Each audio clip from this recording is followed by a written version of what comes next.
Welcome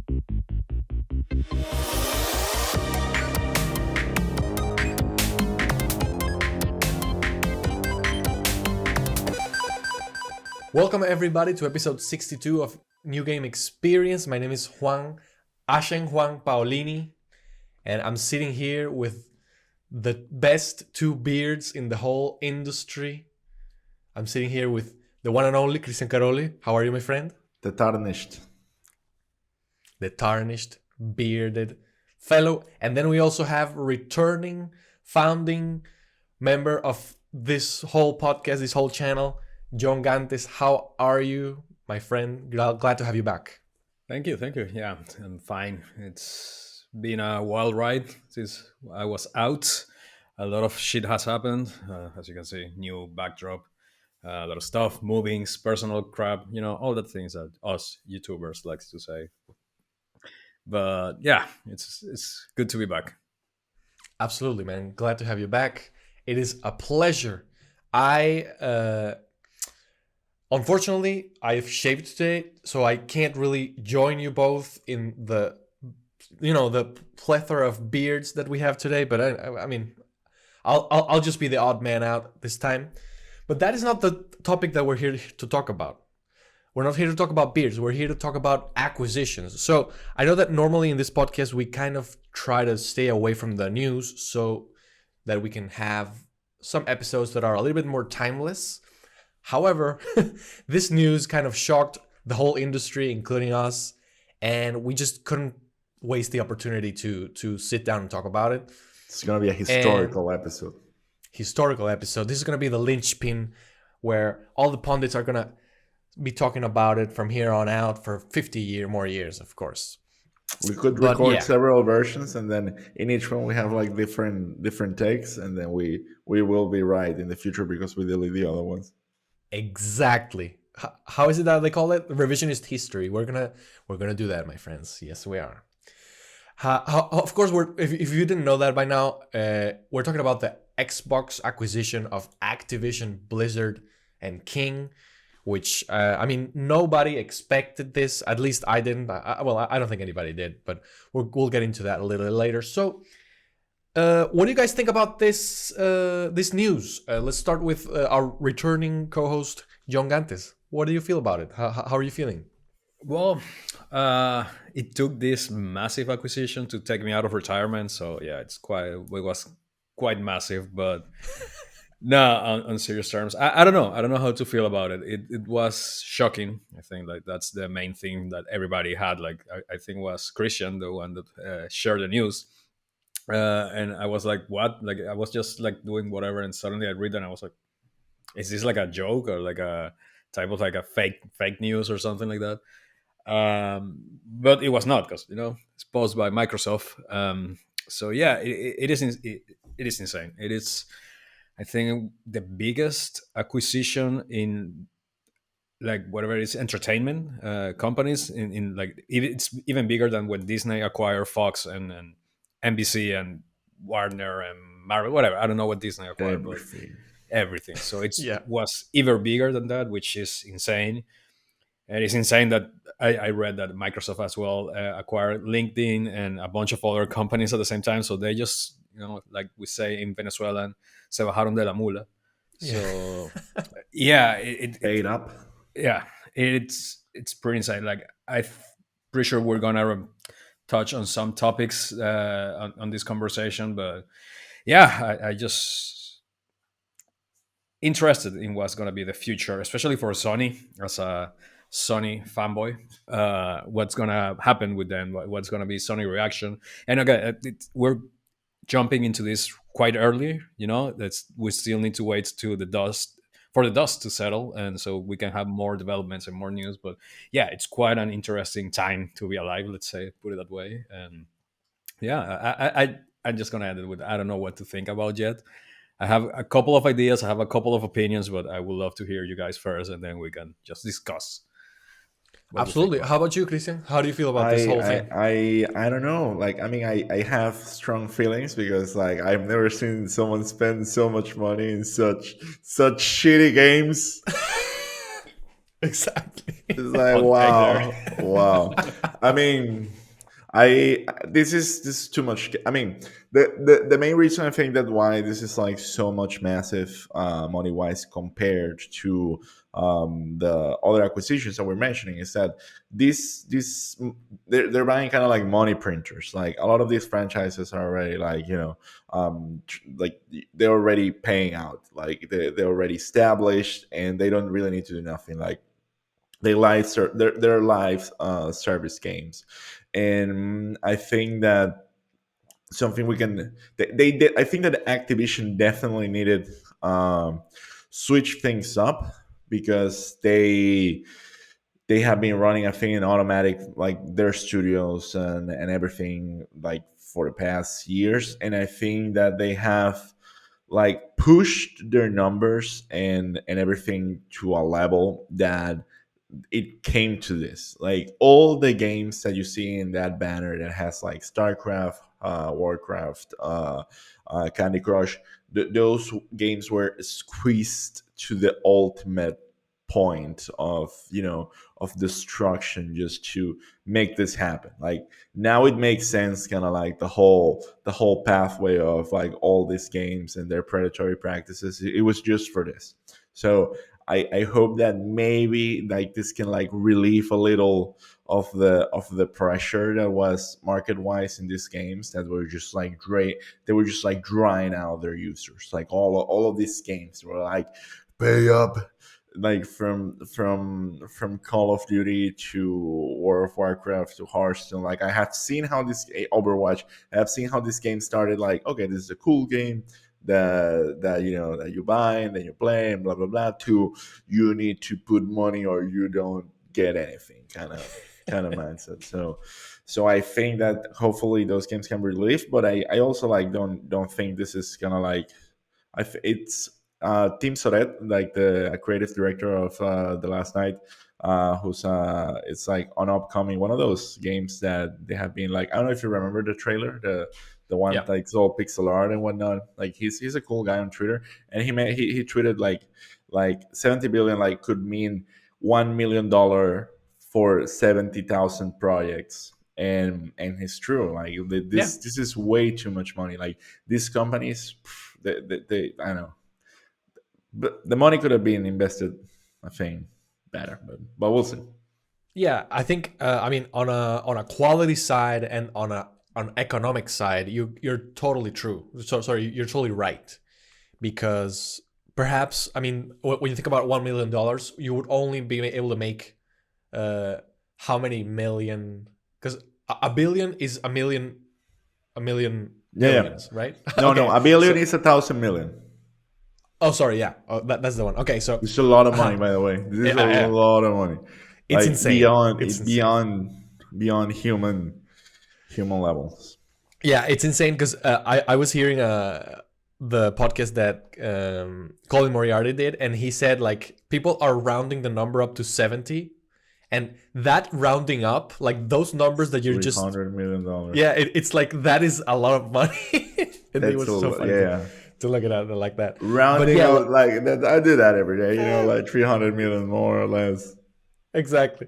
But yeah, like in the on the economic side, you're totally right because that would be theoretically be true. However, in this case, I think that the most so the reason they did this has to have been the name that Activision carries with it and all the IPs and all that. Like that is the actual value that we have here. And of course, that value has been affected by this whole thing that I mean, of course, can't be ignored, which is the lawsuit that Activision Blizzard / King has received from the state of California. It was only Blizzard. It was only. I mean, obviously, like it goes back to Activision, but the main accusations were in Blizzard. Like Okay, yeah, that's so true. And the then Candy of course, Crushers, are still unmatched on their pure honor. absolutely, yeah. And also, I think Bobby Kotick has some allegations like parallel to that, right? Like he He, has some he things. he has the allegations that he knew some of these scandals and he didn't act Yes. accordingly, which I mean is completely reprehensible. But we also have to remember that this guy has been around since the time that Activision was in the gutter, Yeah, and the he's been 90s, right? yeah, Or he's 91, I think. Yeah. 91. He's been leading this company for like 30 years, like just basically making it a seven. Like this guy's just gonna be beyond rich once this whole thing is over. So yeah, that's gonna be insane. So just I don't think we've mentioned it up until now, but yeah, just to get the facts straight, the acquisition was made or is going to be made because this is all like announcements for the plans of the acquisition. These things take a lot of time. This is actually slated to be completed more or less in 2023. So yeah. But it's still big news because the same thing happened with Bethesda and blah blah blah. So yeah, the acquisition was for 68.7 billion. Insane amount of money, as I think John said. It's the biggest acquisition in entertainment history, not even gaming. Like it goes even beyond that. And this dwarfs everything we've heard up until now, which is also a huge amount of money because we know that I think last week or a couple of weeks, Take-Two acquired Zynga for like 12 billion or 13, something like that. And that was like, oh my fucking God. Before that, we had the Bethesda, which was, I think, like 7 billion or something like that. And yeah, this is just absolutely insane. I was you reading. could. I think Go for ahead. the Singa one, you could say that it was almost kind of like an acqui-hire. Like they got the developers, the technology, the know-how of basically social games. They don't because they don't have kind of like the money printing skills that the people from King and Blizzard have. So still a big one. Absolutely. Absolutely. Because to anybody who doesn't know, of course, Activision, the IPs that these people manage are Call of Duty, which is the biggest selling franchise in the last decade. I remember seeing when we came into 2020, into 2020 or 2021, they were announcing like, do you want to find out what the best selling games of the last generation were? And not generation as in console, but as in like the last 10 years. And it was like, yeah, let's see. And it was like Call of Duty Black Ops, Call of Duty Modern Warfare. It's like, fuck. So yeah, this is, so they have Call of Duty, they have Warcraft, Diablo, Overwatch, Hearthstone, Crash Bandicoot, Spyro, Candy Crush, all of these things, which are very, very valuable IP. Maybe not in terms of necessarily quality, but money for sure. And you, of course, I think having you both here is incredibly valuable because you are both bigger fans of Activision Blizzard than Are I. we? I am. Well, I Am I? mean, I Recently? think you have a past with Blizzard. That I think that's Yeah, yeah. more what I wanted to say. Yeah, And exactly. John is a COD freak. I mean, he buys it every year. He gets the Damascus skin, which to anybody who knows, that's like the biggest thing you can do with grinding the weapons. So let's try to get in and chip away at all these questions that I think are going to be pretty interesting to get the conversation going. First of all, how do you feel about this whole thing? We mentioned Take-Two, we mentioned the Bethesda thing. This new wave of consolidation, of acquisitions being ever so often and ever so, like much more ubiquitous. We also have Tencent looming there with their communist fucking money. What do you feel about this idea in general? Like, do you think can be good? Do you think this is bad? Like, let's start with John. How do you feel about this whole thing? I think that's. I don't know if it's sadly, but that's the future. I mean, I've been reading a lot about this since this news break yesterday. I've been reading. I mean, I even went back to Twitter, which is something that I tend to avoid really strongly. I even went back to just read things, and I've been, watching YouTube, searching tweet feeds, news, all the things. So I have a couple of opinions about it, but I think this puts Microsoft as the top three publishers in the world. I think it's Tencent, Sony, and Microsoft right now. So it like really put them on the top there. And for what I read, I don't know, again, take this with a grain of salt. I don't know how truthful this is. Apparently there has been some negotiations, like Sony even was like interested in purchasing Activision as well. Like this is something that has been apparently, again, take it with a grain of salt. We don't know. All of these things happens, of course, behind closed doors. That's not something that is public. So, but apparently Microsoft offer was better because, well, let's be honest, Microsoft has a bigger cash reserves than Sony. So yeah, but I do think this is going to be the future. I think everything is going to start merging. I think we even spoke this like when we recently started this podcast, that in the future I think it's going to be just one big thing, and that's is what everything's going to be. And apart, I think Microsoft, like this interest of buying Activision, it's I heard this from ACG. I'm not going to take credit of me, coming out with this conclusion. I'm not that smart, but like for me, it makes more sense that they did this mostly than from the IPs and the name and everything. Is for them. It's for Game Pass. It's for them because the future is going to be streaming services of video games. So they did this movement just to take the competition out of the game. Like we know that Google pretty much is out of it. Like Stadia is, I don't think it's going to make a comeback anytime soon. But we still have Netflix who wants to jump in. We have Amazon with Luna. We have Project Spartacus with Sony, which like the Sony Game Pass thingy that is going to happen. So they making this movement. They pretty much like are trying to cut the legs of the competition in somehow. Because hey, I'm going to have really big IPs. Call of Duty, you may like it or not, but it's a console seller. Call of Duty was one of the main, like the biggest player base of Call of Duty was in Sony since the PS4 days. So now they're taking this, and I know this is gonna bring like the same conversation. Oh, with Bethesda, like no, they probably would have everything on both platforms. I'm like, now I'm pretty sure, like, do you really are gonna compromise that amount of money, that Call of Duty produces and just share it with another market? You can just make on your own service and have everybody buying your console, and that's it. You just won live. So yeah, I do think to some extent, but I think that here's the thing. I think that Sony has the ability to make a better, faster, leaner, more Call of Duty with more innovation that actually like, and that's something that I don't think that Activision can do again. Like I don't see that's that true. this. You mean like creating a new IP? Yeah, Like Call yeah, of Duty? like that's the thing. I think that these companies they definitely bought really strong, solid IPs right now, but these IPs, like for example, let's take the case of Apex Legends. Like Apex Legends, like Respawn Studios, like it's a big studio, but it's not bigger than Bungie, for example. And they jumped in with Apex, and out of the blue, they now have a really really solid game that it's definitely not a console seller, but it was able to innovate and jump in without and compete with Warzone, compete with Fortnite. Like it's I don't know, it's kind of I think that's what's missing in the lineup from Microsoft and their studio strategy, their ability to innovate and make new stuff.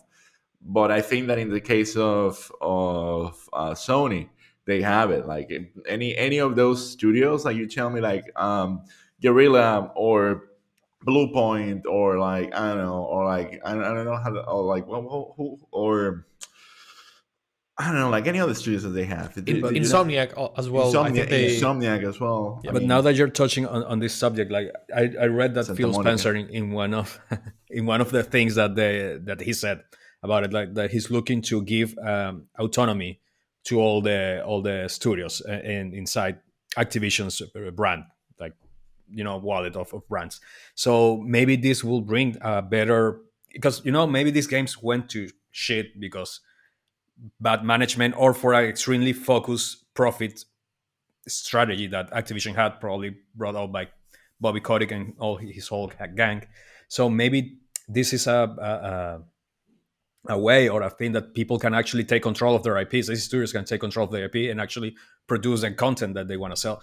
If Microsoft is truthful to what they say, in the end, Microsoft, let's be honest, like they can portray it to be as cool guys as they want, but they want money in the end. So they know this is a money producer. So, we And cannot actually, take that out of the picture. So Actually, within this same thing, I was watching a video about from Hogue Law, who he's like a lawyer, Hugh not an Law. actual lawyer, but he His handles last name is video game Law. content.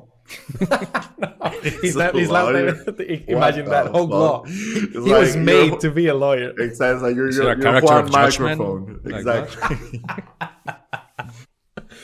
Yeah, the Mr. Law. I was watching his Mr. video, Law. and he was saying that Microsoft, first of all, Microsoft has this fame of coming in to purchase people when they're at their weakest, which I think is, I mean, it's literally predatory, but it's actually very smart, if you want to see it that way.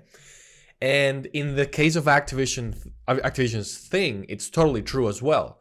Not only because of the fact of the lawsuit that we just discussed, but also because I don't know if you guys remember, but a couple weeks ago, not a couple weeks ago, maybe a couple months ago, these both Jim Ryan and I think Nintendo also said something, and Phil Spencer, of course, since he's the head of Xbox, he was saying like, we're gonna change the way we handle things with them now that we know of all these allegations and of all this toxic workplace environment thing, and acquiring them is certainly changing your relationship to them. Exactly. Yeah, exactly. We're gonna make them billionaires and have them retire in mansions, so they never make a game again.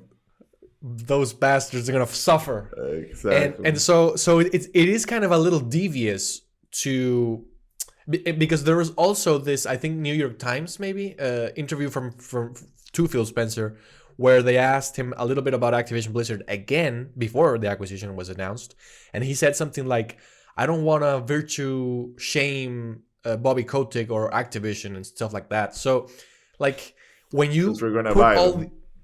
Yeah, exactly. So when you put all these things in like a single line, it all makes sense in a very like manipulative way, if you want to see it that way, which I would. But I mean, in the end, business is business. I don't think. I mean, I'm not gonna sit here and judge Phil Spencer, Satya Nadella for doing these things in search for money, as long as the products that we're talking about remain quality. Like, if you're trying to make money, but you're gonna give me something valuable in return, I'm happy with you making money. I don't care. Yeah, I'm mostly like, apart from the money, because obviously that's their drive. For me, it's like, if they can at least improve or the bare minimum standards that employees had in Activision, that will be a plus. I mean, I do know a couple of people who works for Microsoft, not on the gaming part of Microsoft, but Microsoft like development and whatever. It's a pretty decent company. It's a pretty, treats their employees pretty well. I have never heard. Okay, I'm not an employee of Microsoft, but I never heard any violations or any like sexual abuse. And probably there is, we're never gonna know this, but they handle their things correctly. So if at least that type of mentality, that type of culture, let's call it, they can bring into Activision and solve some of the issues that the employees are having, hey, the thing on that side will be a win. At least I think for me and for everybody, and especially the employees, because happy people will work better and will make better products. So yeah, at least it's for that. I'm happy with this acquisition. With everything else, I'm still quite doubtful. Like, it's still. I follow a lot of developers from that work at Blizzard, like Hearthstone developers and Overwatch developers, and I would say they're pretty happy with the acquisition, because that means that at least things will change. But I think we can evaluate that the way that they're going to change, like based on like the acquisition that have happened, and I think that's where the conversation can turn very interesting, because they have acquired studios like, I think Quantic, not Quantic. The name of the guys that do Control, I forgot the name. Remedy Games. Remedy Games. I think they own Remedy Games, right? No. They own. I think no. They had an exclusive thing with Alan Wake, but that's no longer the case, I think. You think? You sure? Now Alan Wake is in like a deal between Remedy Games and Epic. Okay. Yeah, but they were like together. Like, I remember Quantum Break. They did Quantum Break, and Alan Wake used to be exclusive. Yes. I honestly thought that they were like the other studio. Well, then fuck it. The only other studio that I think that's the thing. Like, that was kind of like my strongest argument for what I was gonna say. Like, some studios they have acquired, because they also acquired Double Fine Studios, and they helped them produce Psychonauts too. So there is that one, which I think that, but then again, that studio was kind of like financially stable to some extent. It was kind of like rather small. I think so it was kickstarted, that game as well, right? If I'm not mistaken. It was kickstarted, and then like one of the things in the Kickstarter was like, what the fuck, now that you have Microsoft money, like, why do you need my money? Like, can I get it back or like whatnot? And they actually follow through with the rewards and everything played out. It took them a lot longer to ship the game because then I guess they increased the scope. But I think that's the case of like where they did whatever they wanted to. The other case I would say is Rare Studios. They made Sea of Thieves, and Sea of Thieves is not a predatory game at any extent. It seems like part of Game Pass as a very wholesome experience. It's kind of like their take on basically like online multiplayer until now. But the size of this acquisition is astronomically different to everything. I think the best acquisition that we can compare this to is Bethesda, and I think that company was very big, but like nothing dramatically changed when they were acquired by Microsoft, by this new version of Microsoft. There were other studios that they were acquired, like Lionsgate Studios, like very, I think it was like kind of like at the mid like half of the last decade, like 2015 or something. Like, no, even before that. No, I think it was in the 2000s. It was in 2000s, right? They Yeah, because acquired that yeah. studio, and it dramatically changed everything, and basically went to shit because these companies now need to oversight and need to inject like a level of middle management, and that actually happened with King. When King, I have a lot of friends that they worked in King because they have a studio here in Barcelona, and it used to be kind of like this greenfield place where everything was possible, and you had like a lot of autonomy, and you could build like dramatic, do dramatic innovations and experiments. And then they were acquired, and everything changed, and then they introduced like this horrible layer of like middle management everywhere and corporate bullshit, and people started like leaving there after they cashed out their money. So I think that it depends like how the culture is right now, and like seeing the past is not very, promising compared to how the acquisitions have been in PlayStation, for example. Yeah, that's true. I think that looking at the Bethesda deal, I mean, the bad thing about the Bethesda deal is that it's so recent still that we don't really have like a track record of how that impacted the games and the releases. At least not yet. We're not getting 60 frames per second on PS5 on Psychonauts and Prey and etc. like that. It's small things. It's small things, but you're starting to notice a type of like, I'm not gonna do that on PlayStation because hey, I own this now. So you wanted to play next gen, come to my side. But if anything, that's a negative impact. I mean, yeah, it is. I mean, I think I understand that decision, and I don't support it, but I understand it. But yeah, it is negative, 100%. So, talking about this, let's talk a little bit about Call of Duty and the future of Call of Duty, because I think that you both have touched a little bit upon this, but I want to tackle it head on, which is Call of Duty up until now, from, I don't know, the 2006 maybe, has been an annual series. We've had Modern Warfare, we have Black Ops, and all these things. They are year after year the top selling game without almost any competition to that. I mean, GTA 5 is still among the top sellers, but I believe Call of Duty each year surpasses that. I think new people are being born just to buy GTA 5. Yes, that's exactly. the explanation. They're breeding them. They breed them in like breeding them just to buy the game. They have like Matrix, bots, and then they wake up, buy the game. Yeah, or they have like a bunch of Chinese bots like just buying copies of the game straight away. Exactly. 100%. But so this is something that they've done. This part of their strategy, blah blah blah, whatever you want to call it.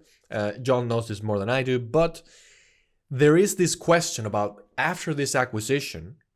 Perhaps they won't necessarily have to make them annual. Perhaps they can take a little bit of their time, do a little bit of what Battlefield does, which I'm not saying that they're a good example because I know.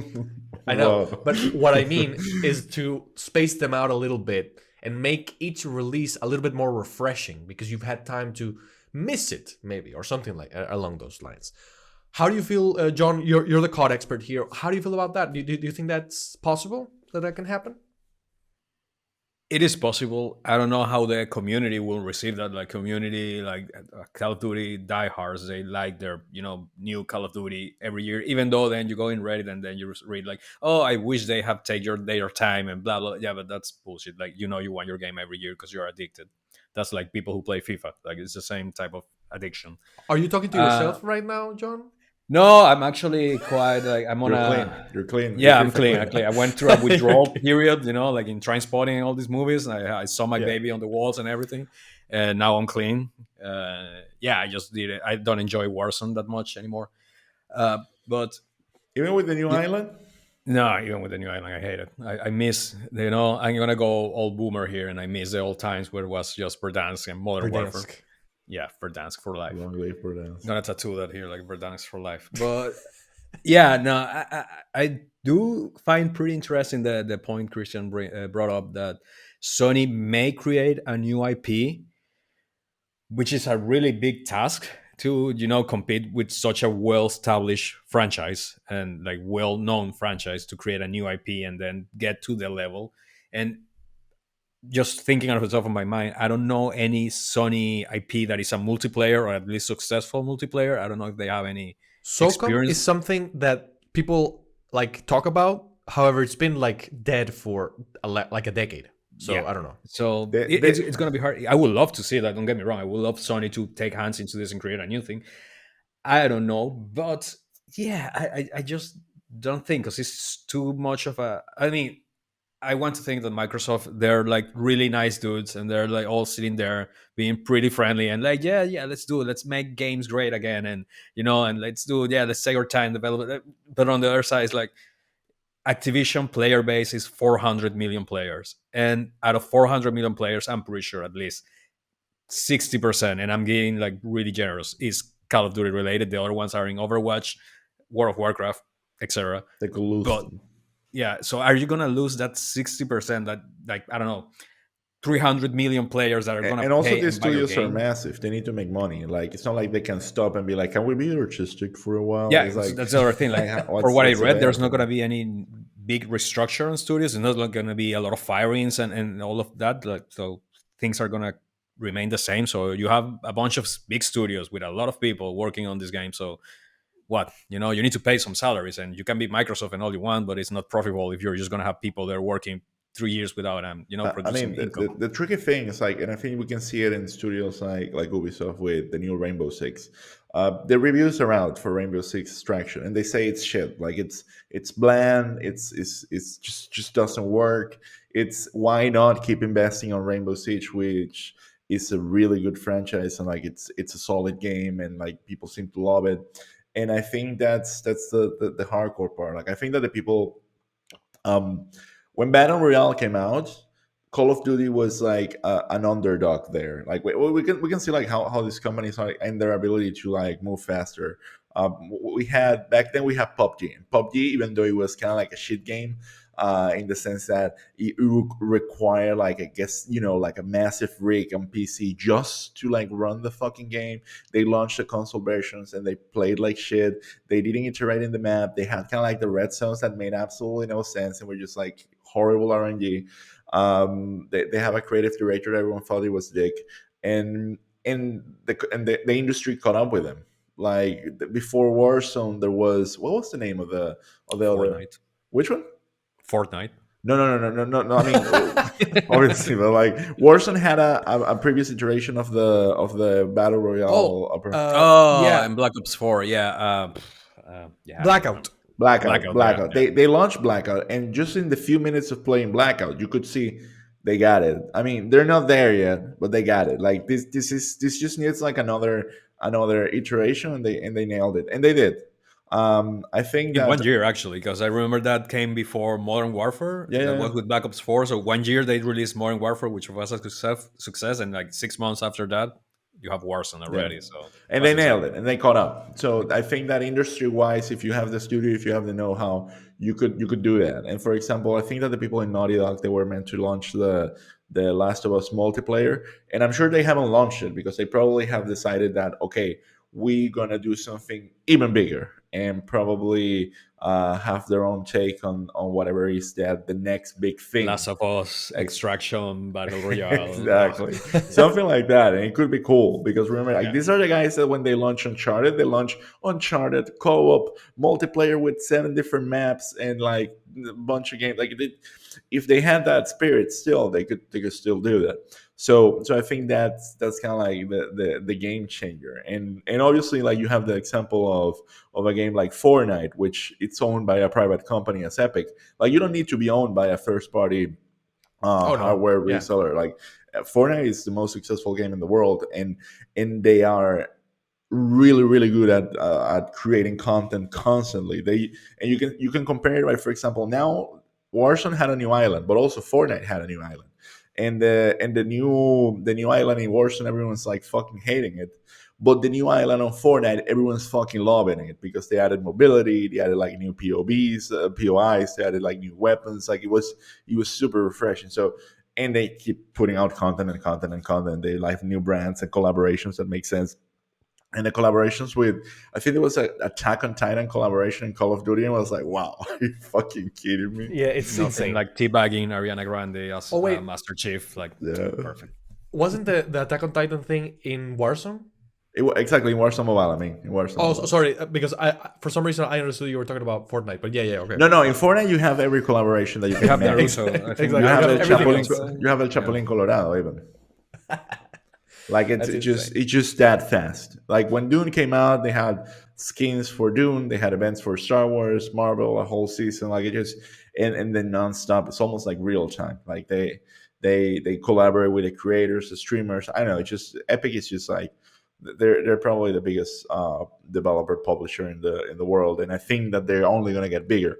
But I don't think that from Call of Duty. I think that Call of Duty has like a really good studio that can put out like really good games, but they're still that's what they're good at. I don't think they can make the next best thing. Like I think EA was able to almost pull that off with Apex Legends, but it wasn't like really quite there. But I think it can like these franchises can be challenged. Like and Overwatch is also an example that can challenge all this shit, but they fucked up. So I don't know. Like I think it's really interesting to see how this is happening. Yeah. Well, I mean, you have the other example with FIFA, and then you have like PES, and then you have whatever the hell Konami eFootball. relaunch. eFootball. Yeah. So Damn. you can challenge, and then you can just go to shit and be the worst Flat in your review game face.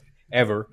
So yeah, no, I'm interested. I'm most not concerned because in the end I don't own this company, so I don't care. But like I'm like, what will happen with Sony? Like what's going on in Sony Directive right now? Like what the hell are we gonna do if these people decide that the probably next year is gonna be Modern Warfare 2?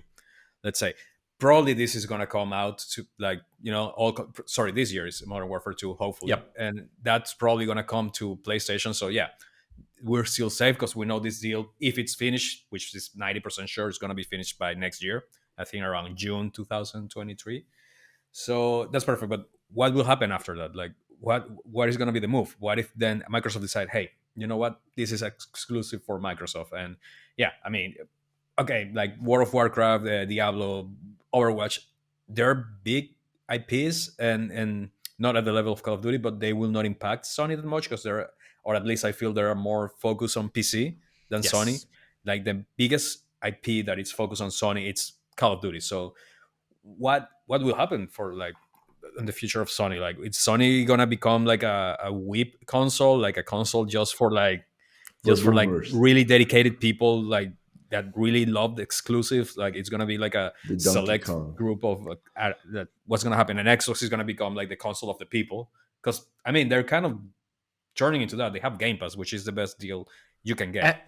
And the Series S, which is also part of the whole And the Series S, which I recently got one, and I'm quite happy with it. And I found that it's like the best entry point, apart from being the only console that you can find nowadays. That's So yeah, apart from that's how they got us. Like That's how they they get you. exactly. Yeah. exactly. Yeah. No one has Yeah. an Xbox. Then you can get one. Yeah, but even the way, it's like if you're, it's the best way to get. So Yeah. you're becoming like the popular choice for everyone. And now you have Call of Duty, which is like, dude, like, It's what else do you incredible. want? You know? I So think yeah, that the Series S can just be a Call of Duty machine because like once you install it, you don't have hard drive for anything else. So That's they true. might as well sell it with Call of Duty installed and save you like I don't Call of know Duty 8 will come hours. with an extra HD, so you can just put Call of Duty in that You HD just and plug put it it next to the in. console. Yeah, exactly. or you could put out the Series C, and then you have the Call of Duty machine in there Exactly. embedded. It's all great. Serious. Yeah, But then you're gonna get sued by The Apple X because you're cut. chasing the. The X cut. There you go. that's true. Phil Excellent. Oh my Spencer, god. you can hire me You give anytime me you my want. royalties here. Exactly. I think that we can also look at these games as how Microsoft look at software. Like they have. If I mean, obviously, like an incredible stupid comparison, but it's worth it. It's Excel. Excel runs on Mac. Excel runs on PC. So they might as well see these games as services that they're going to provide on different surfaces and hardwares, and they could still be like, we're still going to make money and we're still gonna like publish it on PlayStation, but they own it. They are the ones that are gonna not only they have the money, they can have like cheaper prices on Xbox, for example. They can compete like that. Not that they're going to, obviously, because you're still gonna have to buy the fucking battle pass every season. Yeah, but But they can have like exclusive content, or like, for example, Call of Duty had on Sony that you have exclusive game modes yeah, that are just locked for PlayStation, which they're pretty shitty. Like I don't think nobody in Xbox is like losing them, but yeah, I mean that's in the best case scenario. You know, I honestly, being the person I am, I always like to look at the realistic thing. Like if you had that money cow, like that cash in there, will you just share it with your like your competition? Like it will be worth it for you to share with your competition, or just get everything but on your own. And I mean, you know, it's a little bit more complicated than that, because let's remember that now, or let's say in 2023, when this gets finalized and penned and signed, Microsoft is going to get 70% of every COD sold on PlayStation. So that is very significant, and that is the reason why I thought that the Bethesda acquisition would still have everything multi-platform, because Microsoft had the opportunity to say, okay, if you buy it there, I get money, but if you come over here, you don't have to buy it because it's on Game Pass. So to me, that was like a very smart strategy that didn't end up happening, because they said, "Fuck PlayStation, this is only here." Which, I mean, it's theirs. So even though I would go for option A, the past is telling me that they are going to maybe make it exclusive, even though yeah, because Game they're Pass, going to leave a like lot of money on the table. you can have the game and just sell it once in another console, and get the 70% of you have Game Pass that will make people subscribe, and that's a constant income of money. That's 12, 15, whatever it is in anywhere per month of people just getting that. Maybe buying your system, which will add on top of that, or you have it on like xCloud once it's finally working 100%. Which I don't know, because it's like competitive gaming, like PvP games. I don't think xCloud will be the same thing. Like it's gonna be that good, at least for now. But I will look at it like that. Like I do feel like the main focus of Microsoft is Game Pass. Like they want to make Game Pass like the biggest. They want to honestly make Game Pass Netflix. When people Yeah. think about video games, like now they just think about series or watching something. You say, hey, I want to Netflix and chill. So they want to, hey, I want to play a game. I want to Xbox and or a Game Pass and chill. So in the end, I think it will be more profitable having, I don't know, 400 million people. I know they have how many, 20 million now, they said that they had subscribers on Game 20, Pass. 25 million. 25 million. So that's 25 million people playing 12 euros or dollars per month. I don't know how, I'm not that smart. I'm not a calculator, but it's a lot of money. Imagine adding 100, 200 million people on top of that, paying you 12 euros per month. Oh, sorry, my phone's ringing here. My bad. Give me a second. You're going to edit this out. Sorry. So, that's kind of true. insane. That's why I think they will go with this route. I think that's why they took, and you don't invest that amount of money just to share. Like it's the same thing with Bethesda. Like that was only $7 billion. Imagine now, like 70 billion is 10 times more that you pay for Bethesda. So would you really like want that 70%, or you want the 100%, like, and every month? I don't know. That's what I think they will do. But again, It's I'm not a massive. It's business. massive. It's Yeah, incredible. I'm not a business expert, so I don't know. And that brings another thing, like it's that fear that I've seen a lot of people of Twitter saying like, oh, but that's this purchase will not come true because they're gonna make a monopoly out of Nah, video no games. fucking And way. yeah, and I'm not gonna pretend I understand American like in US laws, because to be honest, I don't think they even understand them themselves. But like, yeah, they like, you have the case of Disney buying pretty much everybody, and they came through with it. So nobody's put a stop on that, and pretty much own like 70% of entertainment. So I don't think that will happen with Microsoft. So But also this is not gonna. I don't think this is gonna like staunch innovation. Like innovation is still gonna happen. Definitely, it's not gonna come from them. That's the biggest Exactly. that's the biggest takeaway that I get from all of this. This massive acquisitions that obviously like can be concerning to some extent, but I don't think that they're still super big. Like Nintendo is still huge, still incredibly profitable. They're gonna keep making like really good first party games. PlayStation, I think it's even more solid position than ever to keep shipping like really, really good, high quality games and console sellers. Like I have both an Xbox and a PS5, and I would still, if it was up to me, I would still buy the PS5, even though Game Pass is such a sweet deal. Because let's be honest, like it's this generation is the past generation was just like absolutely solid. Like Bloodborne, Sekiro, hell, the From Software games. I mean, God of War, Spider Man, like it's just crazy. Like it's that's still gonna be there, and I don't think that any of the studios that they bought are gonna make the next Spider-Man. That's how I see it. You know what? I agree with you because I am also a Christian in this scenario. However, what about the non-Christians? The which sadly the is a majority. Like, yeah, yeah, sadly, there's a lot of people who just play Call of Duty. the There's a lot COD of people FIFA who, people.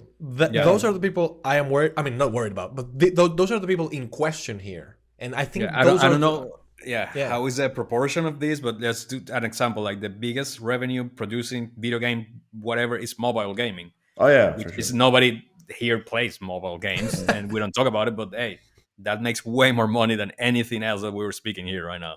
So yeah, there's a lot of people on console that like this. And how will this affect Sony? That's my like, one of, because people used to buy, yeah, I'm gonna play Call of Duty, I get a PlayStation. Now we'll say, hey, I want to play Call of Duty, I'm gonna get an Xbox. I don't really care about But that's the exclusives. thing. They need to choke. They will need to either choke, or this is just gonna be like buying a money printer that they have installed there. Like if they're gonna use this strategically to push for Xbox, then it kind of makes sense. But if they don't, it's just like they own it, and it's as if I don't know Viacom owning everything. That's the type of thing that I believe from this side from my perspective as a consumer. If they don't operate on the fact of like the whole thing with Bethesda. Like it's not clear still if these games are going to be exclusive to Xbox, but it's still unclear to me that these games are going to be like console sellers. Like everyone's like, "Oof, a Starfield is going to be exclusive." It's like, so fucking what? Like I haven't seen the first minute of Starfield. Maybe it Yeah, it sucks. can be a piece of shit, and I Yeah. mean, Could be. having the record of Bethesda, Yeah, so and that's the thing with these studios. It's like, oh, Diablo 5 is gonna be only on Xbox. It's like, well, good luck for them. I mean, it's just that's the thing. Like the ability of produce like new value and actually getting people engaged. If they were like, you can play Call of Duty on Game Pass for free on Xbox, and they're definitely gonna get like more people than playing an Xbox. But let's just remember that no one bought an Xbox One. These people are like trying to like buy their way back into the console war. Yeah, it is true. It is true. So to answer John's question about how does this impact Sony, of course we can't tell that yet because it's too soon. We already have we already have one news that actually was a little bit surprising to me, which is that today the announcement was made yesterday. Today we woke up to the news that Sony's market value dropped $20 billion today. I mean, of course, this is all reactive because that's how these perceptions and the how the whole speculation thing goes. But I mean, that's pretty significant. That's not nothing to scoff at, right? yeah, I mean, So yeah, we last have time I that. lost $20 billion, I felt pretty bad. Yeah, yeah. Yeah, it's horrible. It's pretty annoying. So to finish off this topic, I want to ask you guys about Mr. Bobby Kotick, because Damn. Don't know him. he is the yeah who that new phone who this.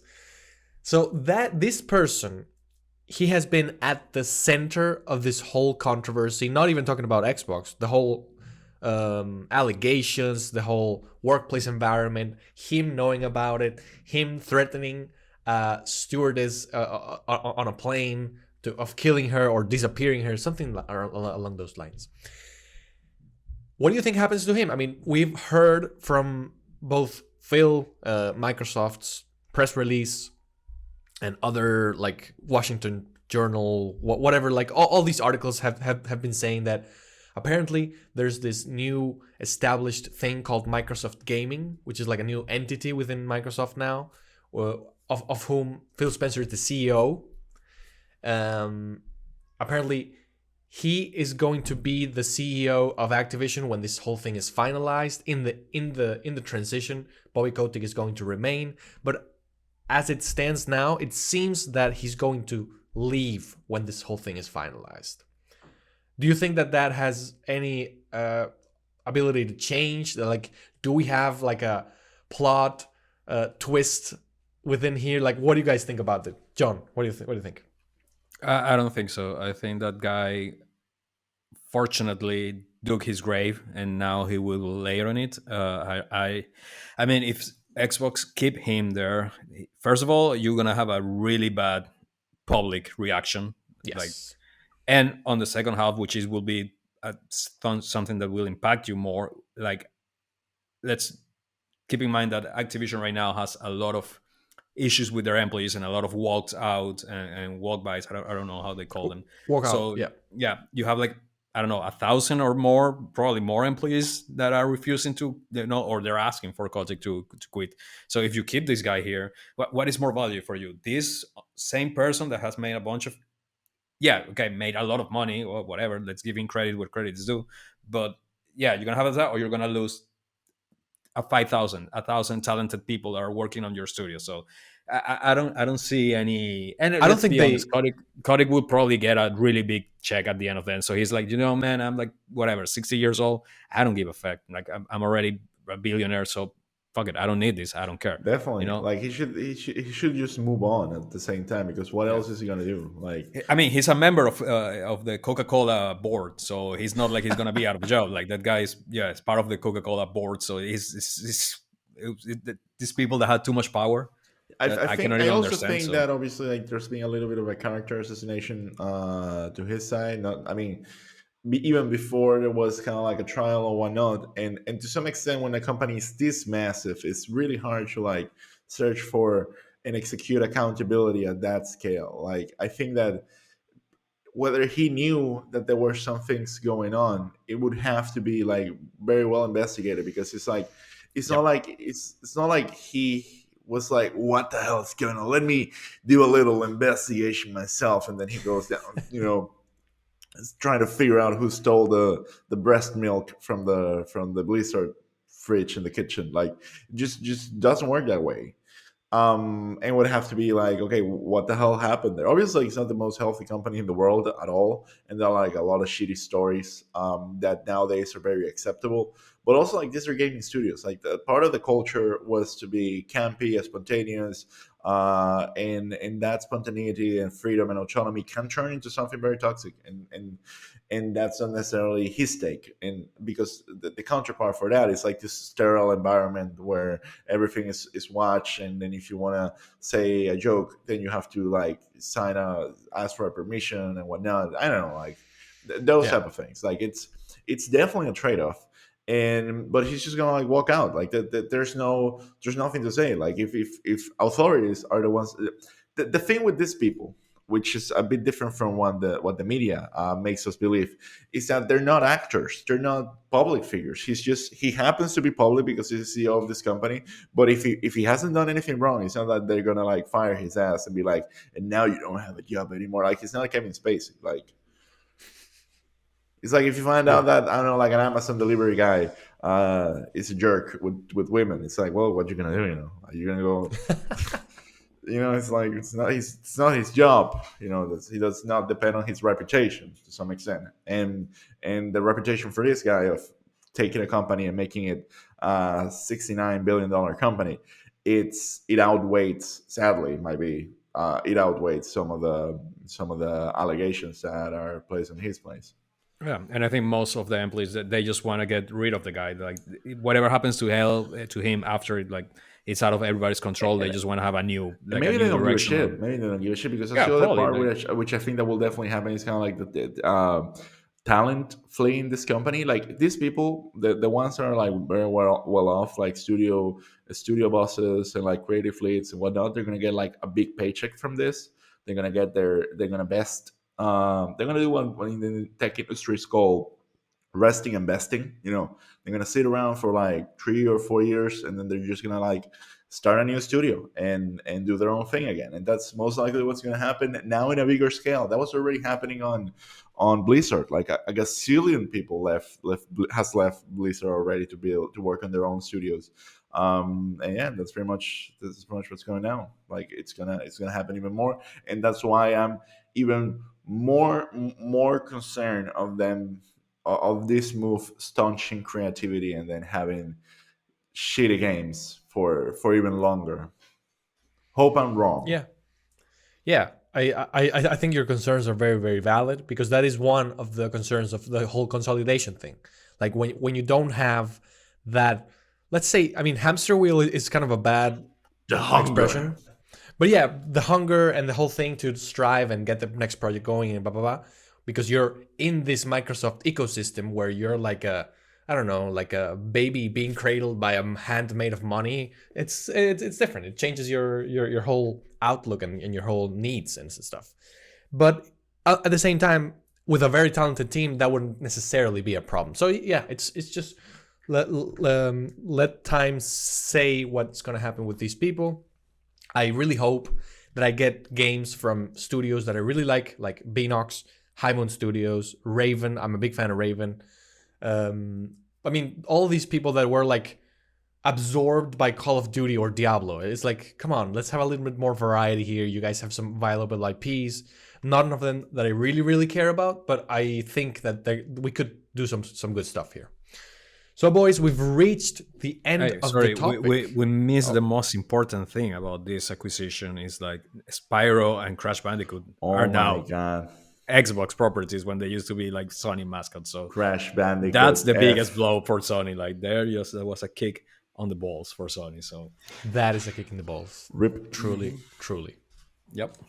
Well, boys, we've reached the part of the episode where we talk about what we've been playing. So let's begin for a change with Christian Caroli. What are you playing, my friend? I finished Halo Infinite. Boo! Fucking Yes! I didn't like it. I mean, I liked it. Some parts of it I enjoyed it a lot. I think the whole open world thing was really cool. The hook is the game. This game should be called Halo Hook.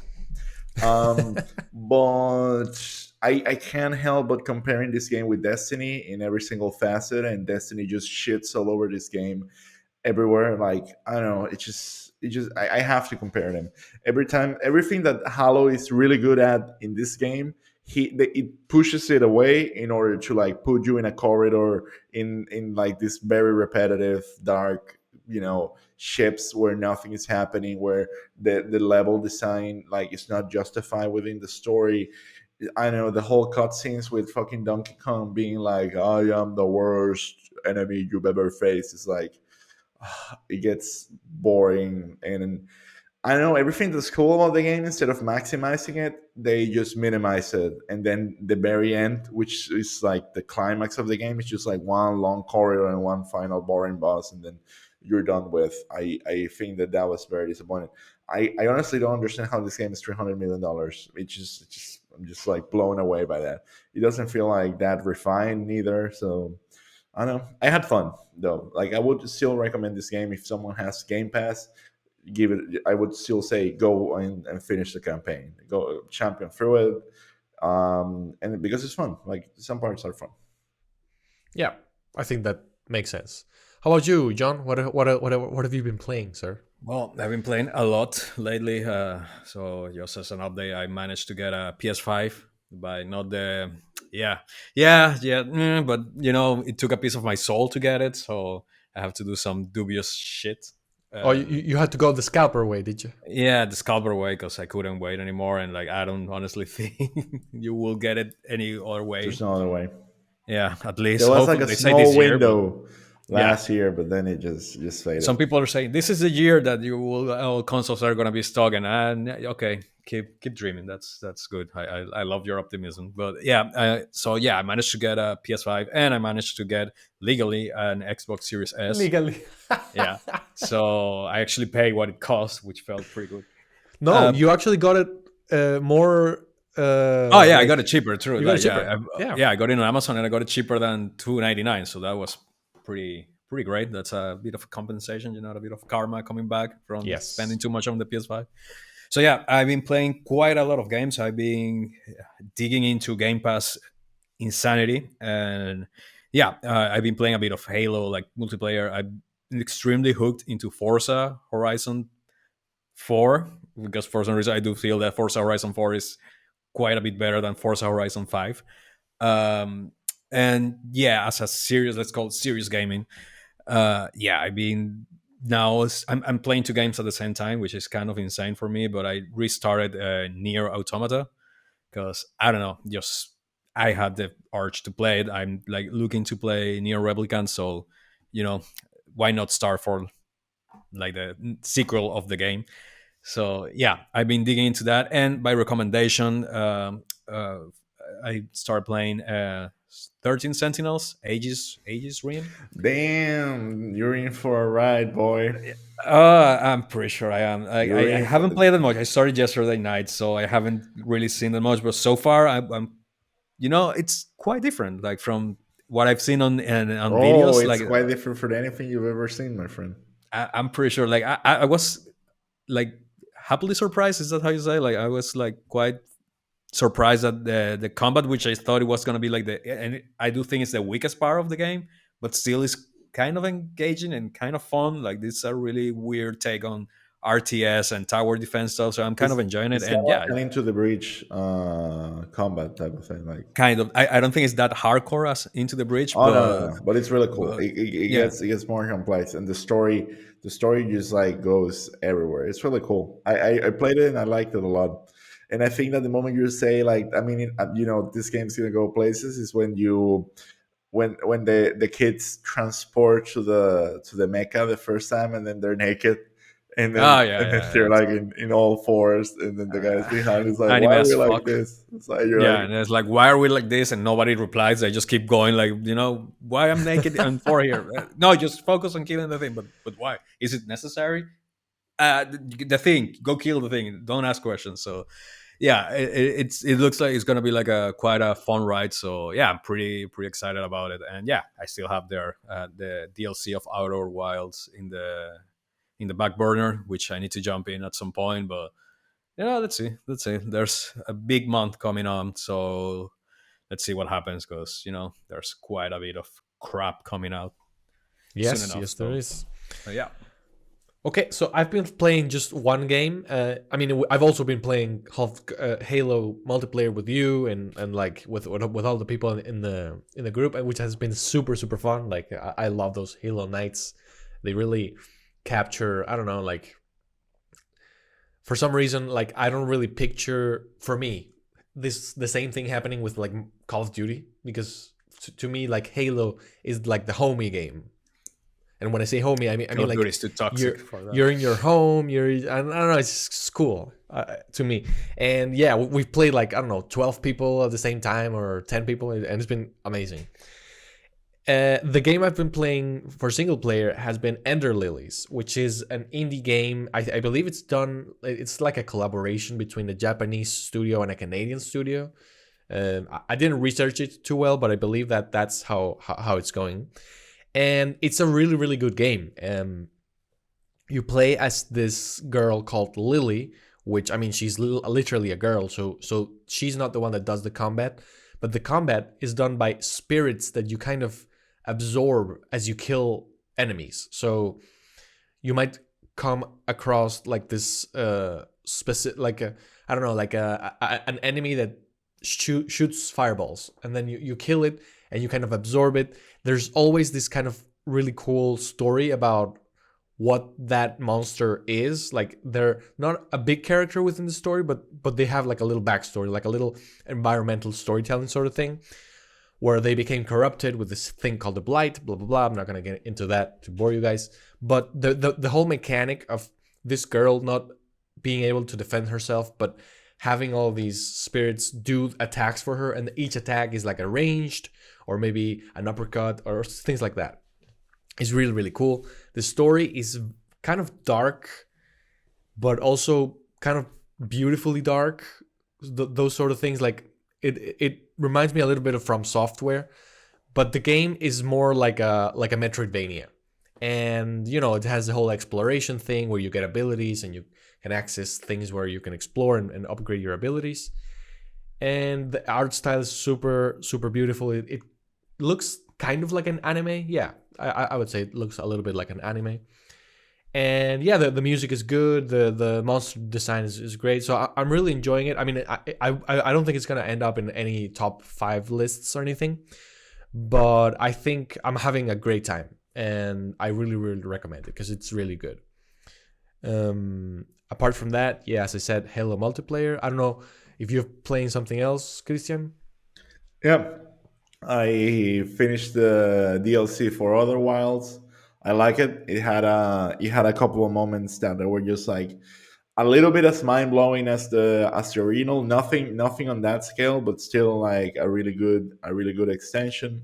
I did get stuck. I didn't like the overall puzzle. Like at the end, like I actually had to search the solution because I just wasn't clicking. But still, like it's always great to have a little bit more of that game, and I just really can't wait to see what they do next. Like Outer Wilds is like one of my favorite games ever. So yeah, super happy that. I have a question about the fact that you had to search the thing, because this happens to me as well. When you searched for it, was it your fault that you hadn't seen something or that you hadn't thought of something? Or was it that the puzzle was so bullshit that you had to like, I would never thought of that. Like, which one was it?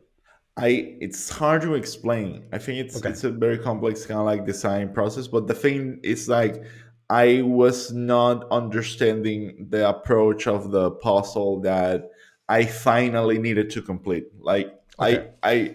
I had all the pieces, but I didn't have the glue to understand what the hell is going on here. And since no one I knew has played it, then I think that I also like couldn't be led on the right way.